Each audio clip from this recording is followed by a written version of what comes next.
klik subscribe-nya sehingga Anda mendapatkan berita pertama. Klik loncengnya ya teman-teman untuk mendapatkan notifikasi.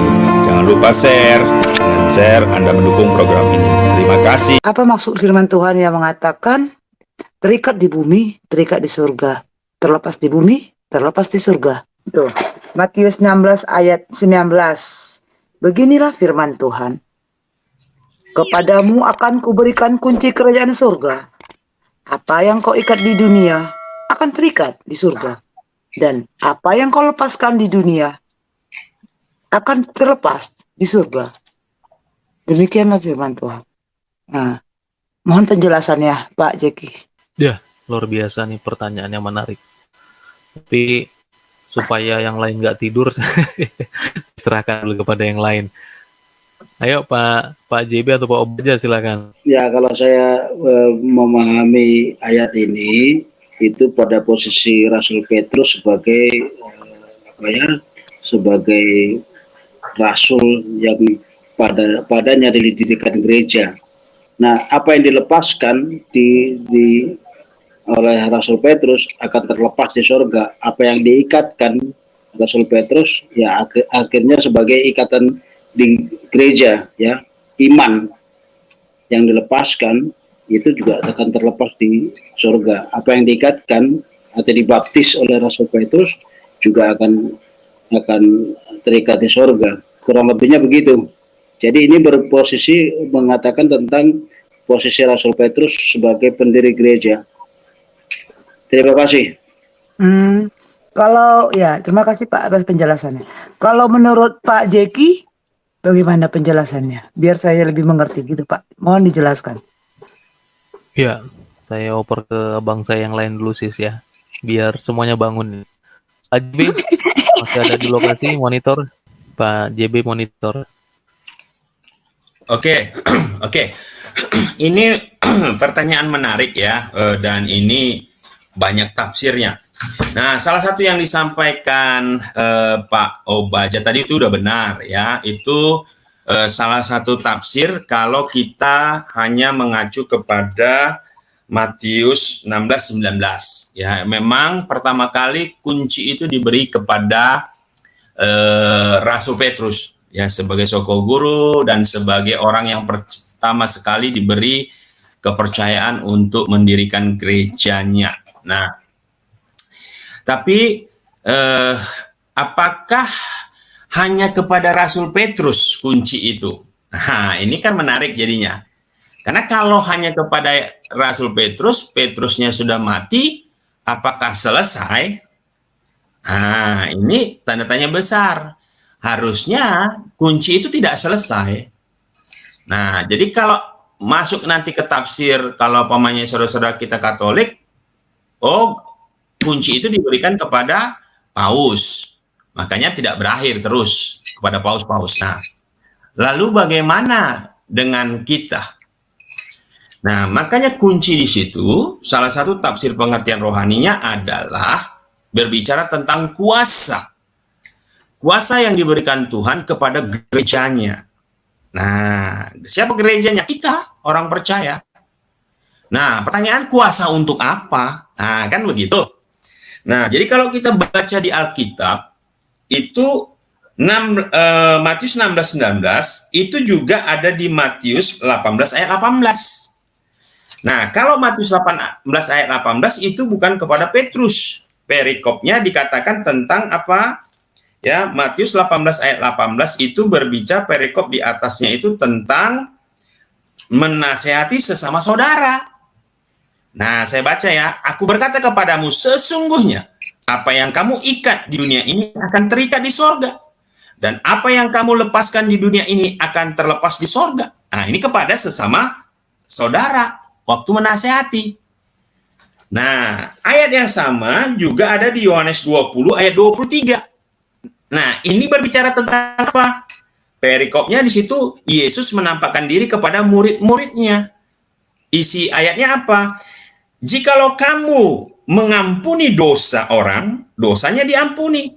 Dan jikalau kamu mengatakan dosa orang tetap ada, dosanya tetap ada. Nah, Kalau dari 3 ayat ini 3 berbeda-beda. Satu kepada Petrus, satu kepada menasihati sesama, satu kepada orang yang berdosa, dosamu tetap, dosamu diampuni, diampuni. Nah, jadi apa maksudnya? Nah, yang pertama tadi sudah benar yang sampai Pak Obaja, tapi kalau begitu apakah kita nggak punya kunci? Nah, kita sebagai gerejanya juga Tuhan kasih sebagai orang percaya untuk apa? Itu berbicara kuasa otoritas. Nah, otoritas untuk apa? Ya, otoritas untuk mengatakan kalau orang salah sesuai firman Tuhan, ya kita punya kuasa. Kenapa? Karena kebenaran ada di kita. Orang yang tidak kenal Tuhan tidak bisa mengatakan itu salah benar karena dia tidak punya kebenaran. Nah, jadi kalau ada orang salah, ya kita bisa mengatakan itu salah, tidak sesuai dengan firman Tuhan karena ada kuasa, ada kebenaran dalam diri kita. Nah, termasuk kuasa apa? Kunci untuk mengikat kuasa-kuasa setan. Membebaskan orang dari kuasa-kuasa setan. Makanya kalau kita berdoa, kita katakan, "Nya engkau iblis, ya engkau tidak berhak atas tubuh ini, karena tubuh ini adalah milik Tuhan, bait Allah, dalam nama Tuhan Yesus," ya setan pergi. Tapi kalau kita ikat di dalam nama Tuhan Yesus setiap kuasa-kuasa yang berusaha untuk mengintimidasi tempat ini, area ini, teritorial ini adalah tempat Allah, di mana kita mungkin pada saat itu lagi akan ada retret, ya pertemuan atau rumah kita, ya kita punya kuasa itu, punya kunci itu, sehingga apa yang kita ikat di bumi terikat di sorga, apa yang kita lepaskan di bumi terlepas di sorga. Nah, ya, dan kita juga punya kuasa untuk melepaskan orang dari ikatan iblis, artinya dosa. Apa? Memberitakan firman Tuhan. Ketika kita beritakan firman Tuhan, Roh Kudus berkarya, kasih karunia-Nya turun atas orang itu percaya, ya kita itu artinya apa? Melepaskan orang dari tawanan setan. Dan masih banyak artinya, tapi hanya saya mengatakan bahwa kuasa itu ada di kita loh. Ya. Kuasa itu ada di kita. Makanya saya tidak takut sama setan si iblis. Dulu saya takut, ya, tapi kalau saya lewat dari kuburan, saya permisi tuh. Kayak tuh, permisi ya, cucu permisi ya gitu. Karena orang tua waktu itu ngajarnya gitu. Kalau sekarang enggak, karena saya tahu saya lebih berkuasa dari setan-setan ini. Makanya kemanapun saya pindah, ke rumah manapun, mau dibilang angker apa, saya nggak takut. Karena Tuhan, roh yang ada dalam diri saya lebih besar. Saya punya kuasa. Saya perkatakan, "Nya engkau iblis, ini daerah rumah saya, ini teritorial di mana Tuhan ada. Dan anak-anak Tuhan ada di sini, memuji, menyembah. Mesbah doa ada di sini, mesbah keluarga ada di sini." Usir gitu loh. Kuasa itu ada di kita. Jadi bukan hanya kepada person-person tertentu, enggak. Pengikut Kristus, gerejanya, kita ini gerejanya juga punya kuasa itu. Itu tafsirnya, Mbak Sis Desi. Thank you. Terima kasih Pak atas penjelasannya. Kalau menurut Bapak Jeki, bagaimana Pak penjelasannya? Mohon dijelaskan. Ya, itu udah pas ya. Apa yang disampaikan tadi, bahwa itu berbicara kunci di situ berbicara otoritas. Ya, atau kalau kita filosofi kunci itu kan dia kepada yang diberi kunci, hanya dia yang bisa membuka itu. Dan dia juga yang bisa menutupnya, karena dia pegang kunci. Jadi kunci itu adalah akses. Ya, akses untuk bisa membuka dan menutup sesuatu. Nah, berbicara konteks itu, Tuhan berbicara kepada 3 konteks ya, yang disampaikan oleh Bang JB tadi. Jadi dalam konteks membangun gereja atau membangun persekutuan ya, di atas batu karang ini, aku akan mendirikan jemaatku kepada Petrus. Ada juga kepada murid-murid yang lain ya, Yesus mengatakan demikian. Nah, artinya kesimpulannya sama, melalui gereja, melalui para murid, melalui orang percaya, Tuhan memberi kita akses. Sebab di dalam Yohanes 1 ayat yang ke-12 dikatakan, barang siapa menerimanya berkuasa menjadi anak-anak Allah. Itu jelas.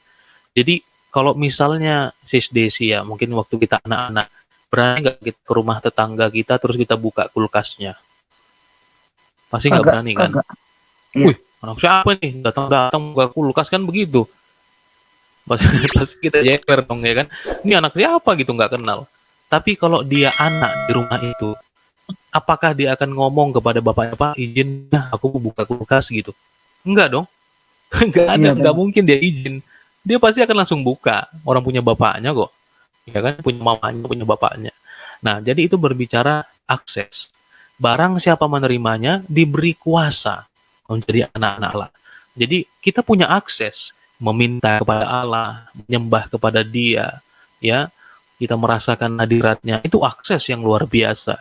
Dan tadi ada berbagai macam konteks, melepas kuasa gelap, menyembuhkan orang sakit, mengampuni dosa. Wah, itu luar biasa. Kita punya itu semua.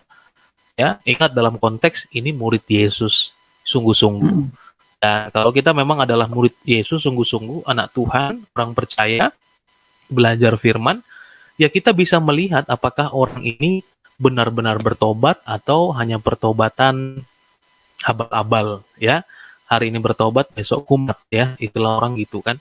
Nah, jadi pada saat kita melihat dia dan kita berdoa kepada dia, ya kita katakan, ya, Tuhan mengampuni dosamu. Kita bisa mengatakan begitu. Yaitu otoritas daripada Bapa di sorga. Kalau kita melihat pertobatan seseorang, ya, kita berkuasa untuk dalam Yohanes 20 tadi kalau nggak salah Bang JB bahas. Jikalau kamu mengampuni dosa orang, dosanya diampuni. Jikalau kamu menyatakan dosanya tetap ada, dosanya masih tetap ada, gitu. Nah, jadi kacamata yang dipakai apa? Kacamata firman tentu saja, bukan kacamata pribadi, ya. Sesuai dengan firman Tuhan, seperti itu. Nah, jadi kunci itu tadi berbicara akses. Sebab ketika Tuhan Yesus naik ke surga, di dalam Markus 16, ayat 17-18 itu dikatakan bahwa tanda-tanda ini akan menyertai orang percaya. Mereka akan mengusir setan-setan, ya, jin-jin, ifrit, segala macam itu akan diusir. Mereka akan mengusir setan demi namaku. Mereka akan berbicara dalam bahasa-bahasa yang baru bagi mereka. Mereka akan memegang ular dan sekalipun mereka minum racun maut, mereka tidak akan mati, mendapat celaka. Mereka akan meletakkan tangan atas orang sakit dan orang itu akan sembuh. Ya, ini konteksnya orang yang percaya. Kamu punya kuasa, gitu. Jadi kunci itu berbicara akses, berbicara kuasa. Ya, seperti itu, Sis Desi. Iya, Bang. Iya. Nah, terima kasih kepada ketiga bapak-bapak yang sudah memberikan Luar penjelasan. biasa. Ketiga Bapak. Jadi berarti Bro Jeki Sembiring atau Pak Ya. Jibi, berarti bagi orang percaya semua bulan suci ya bisa mengikat setan-setan ya. Tidak tergantung satu tahun sekali, cuma sebulan saja bulan suci ya berarti ya. Jangankan bulan Pak, hari aja semua hari baik Pak. Oh gitu ya. Haleluya. Hari ini hari Tuhan semua tuh. Jadi bukan Berarti tidak hari Kamis malam Jumat aja yang baik Pak, semua hari baik Pak. Berarti tidak Ya. satu tahun hanya sebulan ya bulan suci ya. Semua bulan bahkan semua hari Katanya- bahkan semua katanya- jam. Iya, katanya setannya diikat ada yang kelepasan juga tuh. Iya, satu bulan diikat, 11 bulan berkeliaran. Namanya bohong ya Pak ya. Selama 11 Kalau bulan udah diperjelas sama aturan. malah jelas sama Pak Aris. Pak Jeki atau Pak Juginsa atau Pak Obaja, kalau saya boleh nggak mengartikan yang tadi ayat 19 itu adalah ada dua hal. Pertama, kan ya Tuhan akan memberikan kunci kerajaan surga. Apa yang kau ikat di dunia ini akan terikat di surga. Contohnya kalau kita sudah menerima pengajarannya dan kita lakukan, jadi pelaku. Ya. Itu oke. Akhirnya kita terikat juga di surga, ikutlah masuk ke kerajaan surga. Tapi apa yang kau lepas di dunia ini, nah itu keselamatan. Yang kita sudah diterima, tapi kita lepas dia. Artinya kita berbalik 180 derajat, nggak percaya lagi. Itu juga akan terlepas, nggak masuk dalam kerajaan surga. Kira-kira secara awam saya artikan gitu, apakah salah gitu Pak? Silakan Mbak. Ya. Yang pertama tadi masih relevan lah. Cuman kalau yang kedua jangan sampai lah Pak Aris ya. Iya Pak. Yang kedua Ya, Mbak. Yang jangan pasti bukan Pak Aris lah ya. gitu. Jangan sampai begitu, tapi ya tidak langsung strike ke situ, tetapi ya memang kalau kita sudah percaya kepada Tuhan Yesus itu sebenarnya kita diberi kuasa. Kenapa begini kan? Kisah 1 ayat 8 kan berkata begini, engkau akan menerima kuasa dunamos dinamit ya ketika Roh Kudus turun atasmu. Nah, kapan orang menerima Roh Kudus? Pada saat orang itu percaya kepada Tuhan Yesus. Nah, beda ya menerima Roh Kudus, dipenuhi Roh Kudus, diurapi, itu beda-beda lagi. Tapi menerima. Karena yang membuat kita percaya kepada Tuhan Yesus itu kan Roh Kudus ya. Jadi kapan kita menerima Roh Kudus ya pada saat kita percaya kepada Tuhan Yesus. Nah, ketika kita menerima Tuhan Yesus, Roh Kudus ada dalam diri kita. Roh Kudus itu memberi kuasa, ya, memberi kuasa. Dia Allah yang Immanuel, yang hari ini itu ya Roh Kudus lah, karena Tuhan Yesus di surga. Bukan berarti Tuhan 3, enggak, 1. Cuman yang hari ini bersama dengan kita itu ya representasinya adalah Roh Kudus. Nah, roh yang ada dalam diri kita lebih besar. Nah, jadi seperti tadi itu bicara tentang kuasa, ya, akses dan sebagainya. Jadi apa yang kita perkatakan ini, Pak, kalau orang benar ya, orang benar di hadapan Tuhan, kan perkataannya ini punya kuasa, Pak. Ya, maka Tuhan itu kan mencipta itu dengan perkataan, dengan firman-Nya. Maka ketika kita orang benar, yang benar, Pak ya, ini perkataannya penuh kuasa, Pak. Jadi apa yang kita katakan itu yang jadi gitu. Apa yang kita lepas terlepas, apa yang kita ikat terikat di surga. Kalau yang benar ya. Nah gitu. Tapi kadang kan kita jadi karena kita saya berdosa begini-begini. Nah, penuduhan di dalam diri kita ini yang membuat iman kita tidak penuh, iman kita tidak sebesar biji sesawi yang bertumbuh, iman kita tidak seperti iman si perwira itu dan sebagainya lah. Nah, jadi kalau kita benar-benar di dalam Tuhan, kita punya iman, Pak, punya keyakinan, maka perkataan kita ini penuh kuasa, Pak. Nah, makanya saya belajar ya, setiap hari saya ngantar anak saya sekolah ya, saya selalu tumpang tangan itu, Pak, ke kepala mereka. Anak saya kan masih kecil-kecil, 3 orang ya, perempuan 1, 2 laki-laki. Saya selalu tumpang tangan ke mereka. Saya doakan seperti yang di Daniel itu. Engkau akan menjadi anak 10 kali lebih pintar dari orang berilmu lainnya. Setiap pagi, setiap saya antar anak saya sekolah, saya perkatakan itu. Ya, karena saya tahu, ya, perkataan saya ini perkataan punya otoritas. Kenapa? Karena saya bapaknya. Tapi kalau anak saya yang ngomong ke saya, nggak ada otoritasnya. Tapi kalau saya bilang ke anak saya, itu ada otoritasnya. Karena berkat itu turun dari rambut, janggut, jubah Harun, dari atas ke bawah.